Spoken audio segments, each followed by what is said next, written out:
Delhi police വീണ്ടും വെട്ടക്കിറങ്ങുകയാണോ എന്നതാണ് ചോദ്യം. പ്രിയപ്പെട്ട പ്രേക്ഷകരെ, CJPയെ കേന്ദ്ര സർക്കാർ വഞ്ചിച്ചിരിക്കുന്നു എന്നുള്ളതാണ് ഇപ്പോൾ നമുക്ക് മനസ്സിലാകുന്ന കാര്യങ്ങൾ. ഏതൊക്കെ രീതിയിലെന്ന് ഞാൻ വ്യക്തമാക്കാം.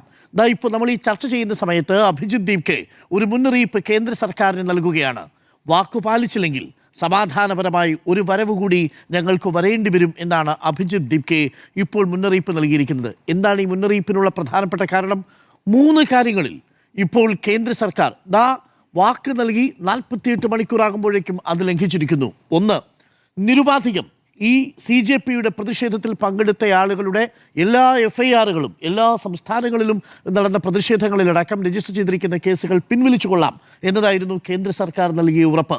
എന്നാൽ ഇന്ന് സുപ്രീം കോടതിയിൽ ഈ കേസ് പരിഗണിക്കുന്ന വേളയിൽ അങ്ങനെയല്ല സുപ്രീം കോടതിയുടെ ഇടക്കാല ഉത്തരവ് ഉണ്ടായിരിക്കുന്നത്.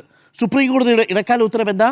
18 വയസ്സിൽ താഴെയുള്ള ക്രിമിനൽ ആൻറ്റിസിഡൻസ് അഥവാ ക്രിമിനൽ പശ്ചാത്തലമില്ലാത്ത മുഴുവൻ വിദ്യാർത്ഥികളെയും ഇന്നു തന്നെ റിലീസ് ചെയ്യണം. അവർക്കെതിരായിട്ടുള്ള FIR റദ്ദാക്കണം. അതല്ലാതെയുള്ളവരുടെ രജിസ്റ്റർ ചെയ്ത FIRകൾ റദ്ദാക്കണമെന്നില്ല.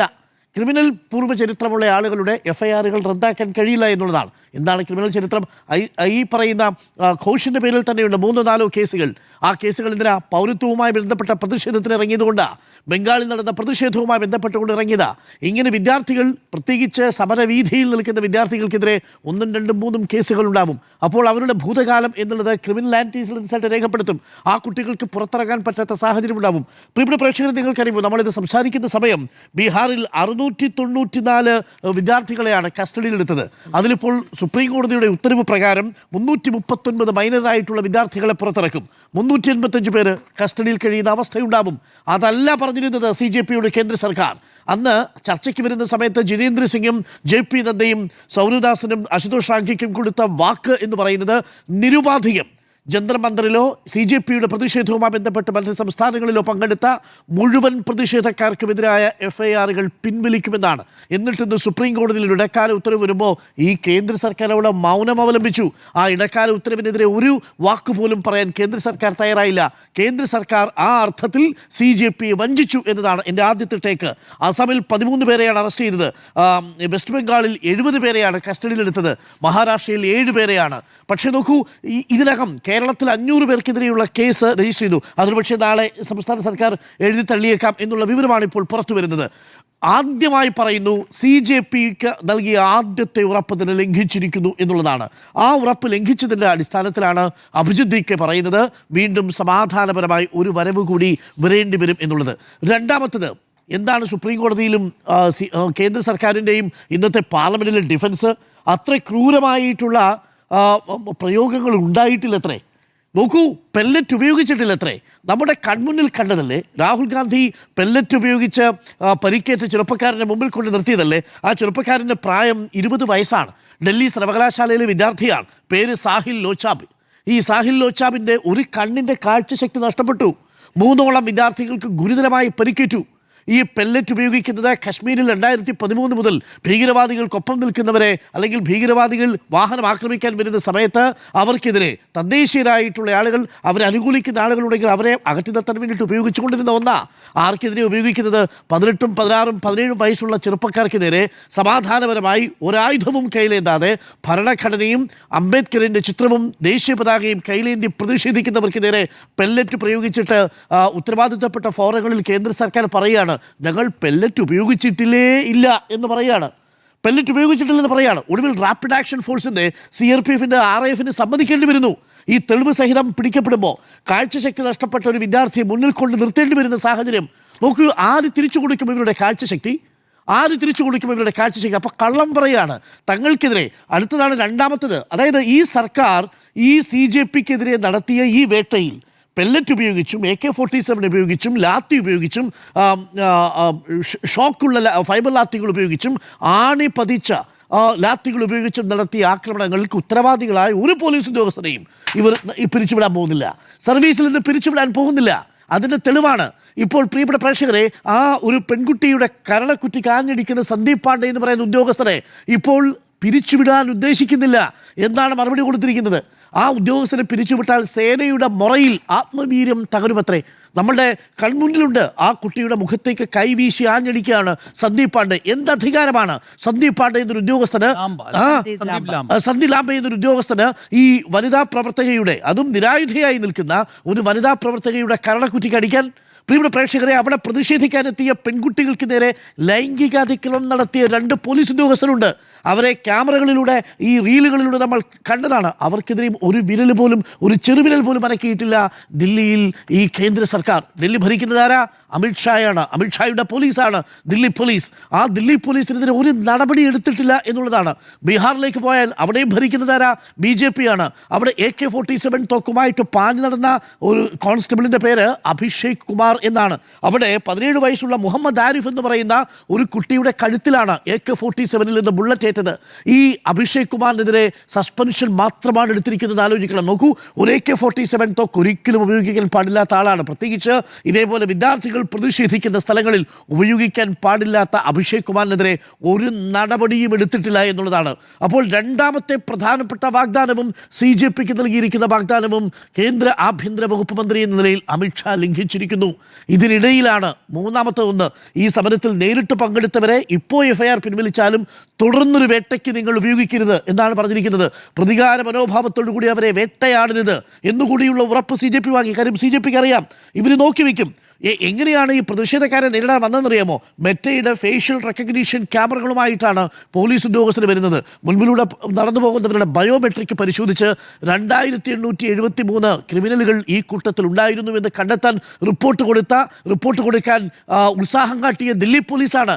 ആ ദില്ലി പോലീസ് ഭാവിയിൽ അവിടെ എത്തുന്ന വിദ്യാർത്ഥികളെ തിരിച്ചറിഞ്ഞ് അവർക്കെതിരെ പ്രതികാര നടപടി നടത്തരുത് എന്നത് CJP ആവശ്യപ്പെട്ടിരുന്നു. അങ്ങനെ പോലീസ് ആളുകളെ നിരീക്ഷിച്ച് ചോദ്യം ചെയ്ത ഐഷ ഹൈക്കോടതി കേസ് ആയിഷയ്ക്കെതിരെയാണ്. ആയിഷ ഘോഷിനെതിരെയാണ് ഇപ്പോൾ എവിടേക്ക് AKG ഭവനിലേക്ക് ഒരു നെയിം പ്ലേറ്റ് ഇല്ലാതെ, യൂണിഫോം ഇല്ലാതെ, ഔദ്യോഗിക വാഹനമില്ലാതെ എത്തുന്നത്. എന്നിട്ട് പറയാണ് ഞങ്ങളുടെ കയ്യിൽ വാറണ്ട് ഉണ്ട്. ഏത് വാറണ്ട്? 2021 ബംഗ്ലാ ഭവന് മുന്നിൽ ഒരു സമരം നടത്തിയതിനെതിരെയുള്ള ഒരു വാറണ്ടും തൂക്കിപ്പിടിച്ചുകൊണ്ട് വരികയാണ്. ഐഷി ഘോഷ് എന്ന് പറയുന്ന SFIയുടെ നേതാവിനെ, SFIയുടെ ഒരു കനലിനെ പിടിച്ചുകൊണ്ട് പോകാൻ AKG ഭവനിൽ വന്ന് പിടിച്ചുകൊണ്ട് പോകാമെന്ന് കരുതിയ മൗഢ്യത്തിന് ഇന്നേറ്റ് തിരിച്ചടിയാണ്. ജോൺ ബ്രിട്ടാസിന് മുമ്പിൽ ചൂളിപ്പോയി ആ പറയുന്ന പോലീസ് ഉദ്യോഗസ്ഥ. മടങ്ങിപ്പോകേണ്ടി വന്നു. ഇനിയിപ്പോൾ രാജ്യം മുഴുവൻ CPMൻ്റെയും SFIയുടെയും പ്രതിനിധികൾ തെരുവിലിറങ്ങി പ്രതിഷേധിച്ചു. ഇതാണ് ദില്ലി പോലീസ് കൊടുത്ത വാക്ക് തെറ്റിക്കുന്നത്. അതാണ് ഞാൻ പറഞ്ഞത്. 3 തരത്തിൽ ദില്ലി പോലീസിന് അല്ലെങ്കിൽ കേന്ദ്ര സർക്കാർ CJPക്ക് കൊടുത്തിരിക്കുന്ന വാക്കുകൾ ലംഘിച്ചു. ഒന്ന്, കേന്ദ്ര സർക്കാർ ഇന്ന് സുപ്രീം കോടതിയിൽ എല്ലാ FIRകളും പിൻവലിക്കാമെന്ന നിലപാടെടുത്തില്ല. 2, വേട്ടയ്ക്ക് ഞങ്ങൾ ഉണ്ടാവില്ല, പ്രതികാര നടപടി ഞങ്ങളുടെ ഭാഗത്തു നിന്നും ഉണ്ടാവില്ല എന്ന് CJPക്ക് ഉറപ്പ് കൊടുത്ത കേന്ദ്രമന്ത്രിമാർ ആ വാക്ക് പാലിക്കാതെ പോയി. വേട്ടയ്ക്കായി ഓരോരുത്തരെ ഇറക്കി വിടുന്നു. അതിൻ്റെ ആദ്യ വേട്ട AKG ഭവനിലേക്ക് ഐഷി ഘോഷിനെ തേടിയെത്തുന്ന കാഴ്ച നമ്മൾ കണ്ടു. 3, ഈ അക്രമം അഴിച്ചുവിട്ട പോലീസ് ഉദ്യോഗസ്ഥർക്കെതിരെ നടപടി വേണം എന്നത് ആവശ്യപ്പെട്ടിരുന്നു. ഒരൊറ്റ നടപടിയും എടുക്കുന്നില്ല എന്നുള്ളതിന് നമ്മുടെ മുന്നിൽ തെളിവായി നിൽക്കുകയാണ് ഈ പറയുന്ന പോലീസ് ഉദ്യോഗസ്ഥർ ഇപ്പോഴും യൂണിഫോമിൽ സർവീസിൽ തുടരുന്നു എന്നുള്ളത്. 4ാമത്തെ പ്രധാനപ്പെട്ട വീഴ്ച, പ്രിയപ്പെട്ട പ്രേക്ഷകരെ, കണ്ണിൽ പൊടിയിടാനല്ലേ ഇപ്പോൾ പാർലമെന്റിൽ നടക്കുന്ന ചർച്ച? 2024 public examination prevention of unfair means act എന്ന് പറയുന്ന ആക്ടിൽ നിന്ന് ആകെ അതിൻ്റെ കാലാവധി ദീർഘിപ്പിക്കുന്നു. അതേപോലെ ഫൈൻ ദീർഘിപ്പിക്കുന്നു, ജയിലിൽ കഴിയുന്ന കാലാവധി ദീർഘിപ്പിക്കുന്നു. പ്രിയപ്പെട്ട പ്രേക്ഷകരെ, 2024 ശേഷം 112ഓളം പേപ്പറുകൾ വിവിധ സംസ്ഥാനങ്ങളിലും രാജ്യത്തുമായിട്ട് വിവിധ ഏജൻസികളിൽ ചോർന്നിട്ടുണ്ട്. എത്ര പേർ ഈ public examination prevention of unfair means ആക്ടിൻ്റെ അടിസ്ഥാനത്തിൽ ജയിലിൽ പോയിട്ടുണ്ട്? ഒരാൾ പോയിട്ടില്ല നാളിതുവരെ. 2024 പാസ്സാക്കിയ ആക്ടിന് ഒരു ഫലവും ഉണ്ടായിരുന്നില്ല എന്നുള്ളതാണ്. അപ്പോൾ ആ ആക്ടിന്മേൽ വീണ്ടും 2 പ്രൊവിഷനുകൾ കൂടെ കൂട്ടിക്കൊണ്ടുവന്ന് അതിന് ശിക്ഷാ കാലാവധി വർദ്ധിപ്പിക്കുന്നു. എന്ന് പറഞ്ഞാൽ ഇതുവരെയും കടിക്കാത്ത ഒരു നായയായി ആ ആക്ട് അവിടെ ഇരിക്കുമ്പോൾ ആ ആക്ട് കടിക്കാത്ത നായയ്ക്ക് വീണ്ടും കുറച്ചുകൂടി രോമങ്ങൾ വെച്ച് കൊടുക്കുന്നു എന്നത് മാത്രമാണ്. ആരെ കബളിപ്പിക്കാനാണ് സാർ ഇത്? മറ്റൊന്നാണ്, നീലേക്കനി കമ്മിറ്റി രൂപീകരിച്ചിരിക്കുന്നു. സാർ, 2024 മുൻപ് തന്നെ നമുക്ക് സമാനമായ രീതിയിൽ നീറ്റ് പരീക്ഷ ചോദ്യപേപ്പർ ചോരുന്ന ഘട്ടത്തിൽ തന്നെ രാധാകൃഷ്ണനെ ചുമതലപ്പെടുത്തി ഒരു കമ്മിറ്റി ഉണ്ടായിരുന്നു. രാധാകൃഷ്ണൻ കമ്മിറ്റി, നമ്മുടെ ISROയുടെ മുൻ ചെയർമാൻ. രാധാകൃഷ്ണൻ കമ്മിറ്റിയുടെ നിർദ്ദേശങ്ങൾ എന്താ? ഇപ്പോൾ ഇവർ തീരുമാനിക്കുന്ന അതേ നിർദ്ദേശങ്ങളെന്ന് പാസ്സാക്കിയതാ. അതിലൊന്നാണ് NT ഉത്തരവാദിത്വമുള്ളതാക്കി മാറ്റണം. പെർമനന്റ് സ്റ്റാഫിനെ കൊണ്ടുവരണം NTA. പ്രിയപ്പെട്ട പ്രേക്ഷകരെ, NTA ഇപ്പോഴത്തെ കണക്ക് നമ്മൾ പറഞ്ഞതാ, 39 പേരെ പെർമനന്റ് സ്റ്റാഫ് മാത്രമേ ഉള്ളൂ. എത്ര പേരെയൊക്കെ പരീക്ഷ നടത്തുന്നതാ? കഴിഞ്ഞ 8 വർഷങ്ങളിൽ 6.5 കോടി വിദ്യാർത്ഥികൾക്ക് വേണ്ടിയിട്ട് പരീക്ഷ നടത്തിയ ഒരു സ്ഥാപനത്തിൽ, 275 പൊതുപ്രവേശന പരീക്ഷകൾ നടത്തിയ ഒരു സ്ഥാപനത്തിൽ ആകെ ഉണ്ടാകേണ്ടത് 39 പേർ ഡെപ്യൂട്ടേഷനിൽ. അതിൽ എത്ര സീറ്റ് വേക്കൻഡാ? 15 എണ്ണം വേക്കൻഡാ. ആകെ പ്രവർത്തിക്കുന്നത് എത്ര? 24 പേരാ. ബാക്കിയുള്ള 73 പേർ കരാർ ജീവനക്കാരാണ്. ബാക്കിയുള്ള 124 പേർ പുറം കരാറാണ്. അവർ അത് ഔട്ട്സോഴ്സ് ചെയ്തിരിക്കുകയാണ്. കെ രാധാകൃഷ്ണൻ കമ്മിറ്റി റിപ്പോർട്ട് എന്താ? NTA ഫോർമേഷനിൽ സ്ഥിരം ജീവനക്കാർ വേണം എന്നുള്ളതാണ്. അപ്പോൾ അത് ലംഘിച്ചു. ഇപ്പോൾ നന്ദൻ നീലേക്കനെ കൊണ്ടുവരിക. നിങ്ങളുടെ കയ്യിലൊരു റിപ്പോർട്ട് ഇരിപ്പുണ്ട് സാർ, ആ റിപ്പോർട്ട് എടുത്ത് നടപ്പാക്കിയാൽ മതി. ആ റിപ്പോർട്ടിൽ പറയുന്നുണ്ട്, സാങ്കേതിക വിദ്യയുടെ സാധ്യതകൾ ഉപയോഗിക്കണം, എൻക്രിപ്റ്റഡ് ഡിജിറ്റൽ ട്രാൻസ്മിഷൻ ഉപയോഗിക്കണം, ഓൺ സൈറ്റ് പ്രിന്റിംഗ് നിങ്ങൾ കൊണ്ടുവരണം. ഇതൊക്കെ പേപ്പർ ചോർച്ചയെ തടയാൻ സഹായിക്കുന്ന ഘടകങ്ങളാണ് എന്നാണ് പറഞ്ഞിരിക്കുന്നത്. അതൊന്നും നടപ്പാക്കാതെ വ്യോമസേനയുടെ വാഹനത്തിൽ ഈ പറയുന്ന ഉത്തരക്കടലാസും ചോദ്യപേപ്പറും ഒക്കെ കൊണ്ടുപോകേണ്ടി വരുന്ന ഒരു അവസ്ഥയിലാണ് നമ്മുടെ സർക്കാർ എന്ന് പറയാതിരിക്കാൻ നിവൃത്തിയില്ല. ഒരു കാര്യം കൂടി പറഞ്ഞ് അവസാനിപ്പിക്കാം. നീലഗിരി കമ്മിറ്റിയിൽ ഒരു പ്രഗത്ഭനുണ്ട് കേട്ടോ. ആ പ്രഗത്ഭന്റെ പേര് വി കാമകോടി എന്നാണ് കേട്ടോ. ആ വി കാമകോടി എന്ന് പറയുന്നത് ചെന്നൈയിലെ IIT ഡയറക്ടറാണ് കേട്ടോ. ആ വി കാമകോടിക്ക് ഒരു പ്രത്യേകതയുണ്ട്. അയാൾ ഒരിക്കൽ പറഞ്ഞൊരു വാചകം എല്ലാവരും വളരെ ആത്മാർത്ഥതയോടുകൂടി ഏറ്റെടുത്തതാണ്. എന്താ ആ വാചകം പറഞ്ഞെന്നറിയാമോ? ഗോമൂത്രം കുടിച്ചിട്ടാണ് എൻ്റെ പനി മാറിയത് എന്ന് പറഞ്ഞ വി കാമകോടിയാണ് സാങ്കേതിക സ്ഥാപനങ്ങളിലേക്കടക്കം പൊതുപ്രവേശന പരീക്ഷ നടത്തുന്നതിൻ്റെ പിഴവുകളെ കുറിച്ച് പഠിക്കുന്ന നന്ദൻ നീലേക്കനിയുടെ കമ്മിറ്റിയിലുള്ളത് എന്നുള്ളതാണ്. ഇതാണ് CJPക്ക് കൊടുത്തിരിക്കുന്ന വാഗ്ദാനങ്ങൾ എങ്ങനെയാണ് ഈ കേന്ദ്ര സർക്കാർ ലംഘിക്കുന്നു എന്നതിൻ്റെ സൂചന. അങ്ങനെ 4 പ്രധാനപ്പെട്ട ലംഘനങ്ങൾ ഈ നിമിഷം നമുക്ക് ചൂണ്ടിക്കാണിക്കാൻ കഴിയും. ഈ കേന്ദ്ര സർക്കാർ കൊടുക്കുന്ന ഒരു വാക്കിനും വിലയില്ല എന്നുള്ളതിൻ്റെ സൂചന കൂടിയാണ്. ഇനി ഇത് CJP വരും ദിവസങ്ങളിൽ ഇതിനെ എങ്ങനെ എടുക്കും എന്നുള്ളത് കാത്തിരുന്ന് കാണണം. കളി പാർട്ടികളോടാണ്, ഒന്ന് ഓർമ്മിക്കണം എന്ന് മാത്രം.